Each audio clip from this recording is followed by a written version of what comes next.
My wife sold all my belongings while I was deployed, thinking I'd never return. So I invited her new boyfriend over for dinner. I came back from war and knocked on the door of my home, but my wife wasn't the one to open it. Instead, it was a skinny white guy I'd never seen before standing there in a robe with a huge smile plastered on his face. "You must be the plumber." "Thank goodness. Our pipes have been clogged up for almost a week." That's when I knew. He had no idea who I was. "Yeah, the pipes," I said, and he stepped aside, waving me into my own house like he owned the place. Which, as I was about to find out, he basically did. The first thing that hit me was how different everything looked. My leather couch, gone. But what made my blood freeze was seeing my father's purple heart on the mantel, in a display case I'd never seen before. "Nice metal," I managed to say, walking closer to it. "Oh man, that's my prize piece." He actually picked it up, turning it over in his hands like it was some trinket. "My girlfriend gave it to me when we moved in together. She said it's from when her husband died overseas. Gave me a great deal on a bunch of military stuff." My throat went dry. "Harley sold my dead father's purple heart while I was getting mortared in Afghanistan."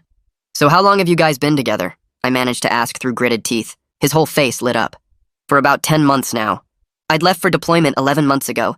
That's when I heard it, the sound of a baby crying from the living room. "Is that your baby?" I asked, trying to keep my voice steady. "Yeah, our little miracle," he beamed, picking up the infant. "Born 6 weeks ago. Harley says she looks just like her dad." The room started spinning. Things moved fast between us. But it's like they say, when you know, you know. I forced myself to nod, focusing on the metal to keep from losing it completely. "Beautiful family," I managed. He set the baby back in the bouncer, then studied me for a second. "She'll be home in about an hour. You should meet her. She loves talking to veterans." I looked at him, confused. "How'd you know I served?" He pointed at my stature. "The way you're standing. Perfect posture even while looking at pipes." My brother stood like that. He died in Iraq 5 years back. The way he said it, with that hollow sound of grief mixed with respect, I knew he was a good guy. He had no idea he was standing in my house, holding my father's medal, sleeping with my wife, raising a baby that should have been mine. "I'm sorry about your brother," I said, and I meant it. "Hey, you know what?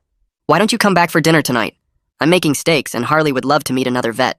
She says it helps her feel connected to him." "Actually," I said, "let me cook for you guys, as a thank you." "I insist." He looked surprised but pleased. "Really? That's so generous, man. I'll make sure to show you around the kitchen and help with whatever you need." The irony was palpable. 7 o'clock? I suggested. "I'll bring everything."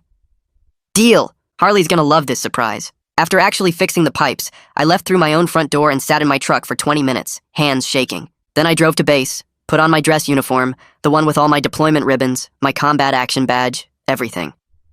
If Harley wanted to play widow, I'd give her exactly what she asked for. When I knocked on the door at 7, balancing the grocery bags, he answered with that same big smile. The baby was